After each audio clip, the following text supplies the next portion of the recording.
The pattern recognition trap. The human brain is a prediction machine. It constantly scans for patterns and fills in missing information based on prior experience. The more intense and repeated an experience, the stronger those pattern recognition pathways become. Combat training intensifies pattern recognition in specific areas: movement near vehicles, sudden changes in speed, close proximity positioning, obstructed visibility, unexpected lane shifts, vehicles approaching from blind angles. In high-threat environments, those patterns often meant danger. On civilian roads, those same patterns occur constantly, without hostile intent.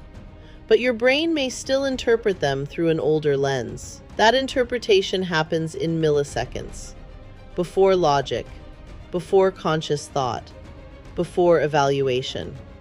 And once the body begins reacting, it becomes harder to reverse course.